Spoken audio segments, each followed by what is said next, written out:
हाँ जी, स्क्रीन दिख रही है सबको? स्क्रीन दिख रही है सबको? हाँ जी सर। हाँ जी।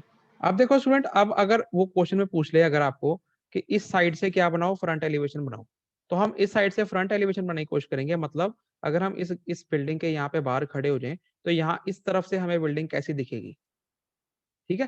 प्रोजेक्शन में बनानी है सारी। अब देखो, ध्यान से देखो, ये जो हमारे पास फेस है वॉल का, ये वाला फेस बाहर वाला, ये वाला फेस है। समझ गए? समझ गए? हाँ जी सर। ये क्या है? ये प्लिंथ लेवल है, ठीक है? हाँ जी। नीचे क्या है? ग्राउंड लेवल है। ग्राउंड और प्लेंथ के बीच में कितने? 2 स्टेप बनाए गए हैं, ये स्टेप है, ठीक है? ठीक समझ है गए? सर। अब ये स्टेप का देखो, स्टेप का जो वर्टिकल पोर्शन है इसे राइज बोलते हैं। इसकी आपने इसको अगर आप, और जो हॉरिजॉन्टल पोर्शन है जिसके ऊपर हम पैर रखते हैं उसको ट्रेड बोलते हैं।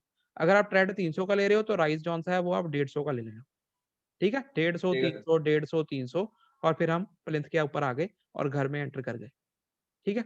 उसके बाद ये, ठीक। अब ये पुरानी बिल्डिंग है तो यहाँ पे पूरा ये प्लिंथ लेवल दिख रहा है, ग्राउंड और प्लिंथ के बीच में फर्क दिख रहा है, ठीक है ना? ये प्लिंथ का लेवल दिखेगा ऐसे ही। हाँ जी। उसके बाद अब आप आ जाओ कि अब ये ऊपर आ जाओ। अब ये जो हमारे पास ये कमरे की दीवार, सॉरी, ये जो बाथरूम है इसकी ये वॉल है, ये वॉल है। ये वॉल कहाँ दिख रही है? ये वाली वॉल है, ठीक है? ठीक है सर। ये वॉल जौन सी है इसमें विंडो लगी है, ये विंडो लगी हुई है। समझ गए? हाँ जी। इसके ऊपर क्या है? ये सनशेड है, तो ये सनशेड है।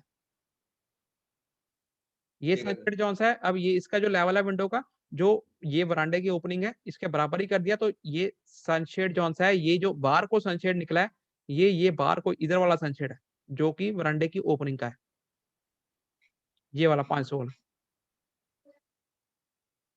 लेकिन सर दो दो सनशेड क्यों दिए हुए हैं ऊपर? चलो वो इन्होंने, चलो आप एक से भी कर सकते हो, एक ही कर लो, क्योंकि ठीक हमने है क्या सर। किया, विंडो का टॉप, विंडो का जो सनशेड है, ये जो विंडो है इसका जो सनशेड है, इसका जो लेवल जौन सा है टॉप, वो हमने वरांडे की ओपनिंग के सनशेड के लेवल के बराबर कर दिया, इसलिए इसी को आगे खींच दिया, ठीक है? ठीक है सर। उसके बाद आ जाओ, अब ये देखो ये नीचे है, तो ये नीचे ही रहेगा, आपने इसको हिसाब से बना लेना है।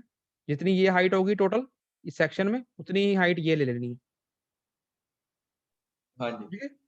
उसके बाद आप आगे बढ़ जाओ, आगे बढ़ोगे तो पिछला रूम ऊंचाई पे है, जितनी हाइट ये होएगी ओवरऑल, उतनी हाइट ये रखनी है ओवरऑल। देखो ये डिजाइन के फर्क डाले गए हैं, ऊपर डबल लाइन कर दिया, यहाँ किया नहीं, क्योंकि यहाँ पे ये जो कोना बनाया गया ये इसके लिए डबल लाइन शो कर रहा है। आप चाहे कोना बनाओ ही मत, बनाना बना लो, हाइट बराबर रखनी, जहां से लेके यहाँ तक जो हाइट है वही यहाँ से लेके यहाँ तक की हाइट है। ठीक है सर। उसके बाद ये वाली विंडो जो है, ये वाली, वो विंडो ये वाली है, ठीक है? Okay sir. उसके बाद ये सनशेड जौन सा है, ये सनशेड बनाया गया, ये वाला डबल लाइन, जैसे मर्जी बना लेना, मर्जी है आपकी, गलत कोई नहीं करेगा, बस एक सिमेट्री रखना, ठीक है? ठीक है सर। उसके बाद ये जो सनशेड है वो, अब ये सनशेड है, ठीक है? ये हाँ वाला। जी। हाँ जी। अब ये इस तरीके से हो गया, ये इसका साइड का एलिवेशन हो गया, फ्रंट एलिवेशन बोलते हैं इसे।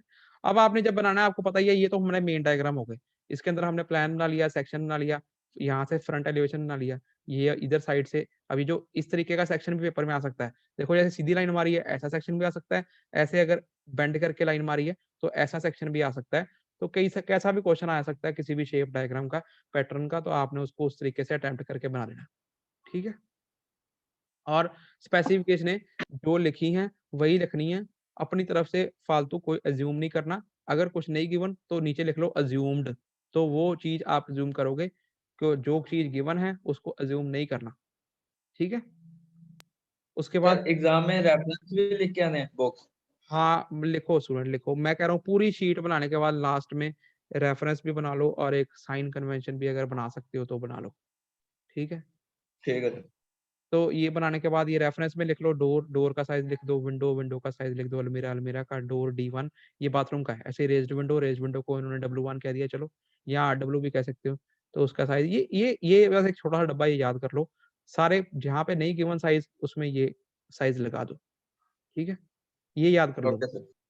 उसके बाद अब ये फाउंडेशन डिटेल है, फाउंडेशन और फ्लोर की डिटेल, ये 300 mm की फाउंडेशन की डिटेल है, 300, 400, 500, 600, 900, और ये प्लेन्स और ग्राउंड या ग्राउंड से नीचे, और साथ में इसकी फ्लोरिंग, जो यहाँ बनाई है वही चीज यहाँ बनानी है, मतलब उसको बड़ा करके शो किया गया। अगर यहाँ पे नहीं दिख रहा सही तरीके से तो ये इनलार्ज करके बड़ा करके शो किया गया, ठीक है। Okay sir. इसी तरीके से यहाँ पे ये 200 की वॉल की फाउंडेशन है तो उसकी। अब याद रखना प्लेंथ से प्लेंथ बराबर होते हैं, याद रखना हमेशा जब भी आप डायग्राम बनाओगे सारे प्लेंथ लेवल चाहे वो 300 की वॉल के हों चाहे वो 200 की वॉल के हों, फ्लोर लेवल प्लेंथ लेवल सारे बराबर रखने हैं, ठीक है। ठीक है। अभी ये देखो ये प्लेंथ और ये प्लेंथ बराबर है, तभी हाइट का हाँ जी। फर्क दिख रहा है। प्लेंथ बराबर रखा हुआ है, प्लेंथ बराबर रखना है आपने, समझिए। ठीक है सर। अब ये भी हो गया, इसके अंदर आप नॉर्थ डायरेक्शन भी मार सकते हो और इसके अंदर आप जौन-सा है अब ये अगर अब इसने क्या किया यहाँ पे स्टेप की डिटेल भी बना सकते हो। स्टेप की डिटेल हो गया, सनशेड की डिटेल हो गया, वो भी आप बना सकते हो, ठीक है ना? ठीक है। क्लियर? वो भी आपने बना लेनी है। तो इस तरीके से ये आपकी शीट थी। ऐसे बेच बाद में ये रेफरेंस हो गया ऑल्सो ड्रॉ स्टेप सनशेड, वो भी बना लेना। तो ये आपकी ये शीट जौन-सी है, ये अलग पैटर्न की शीट हमने कर ली। 7th नंबर शीट जिसके अंदर वॉल थिकनेस भी बदल दी और इसके अंदर उसके कारण फाउंडेशन भी बदल गई और हाइट भी बदल गई। हाइट भी ओके सर। बदली हुई है। तो इस तरीके का क्वेश्चन स्टूडेंट देखो पेपर में कोई सा भी क्वेश्चन आएगा, पिछला क्वेश्चन जो किया था, उसमें सारे कमरे, बाथरूम, वरांडा, किचन सब एक ही लेवल पे थे और उसमें सेक्शन भी सीधे-सीधे काटे थे। इसमें सेक्शन भी थोड़ा-सा हमने चेंज करके काटा है, ये बैंड सा बना के। तो किसी भी तरह का क्वेश्चन जो-सा है वो पेपर में आ सकता है।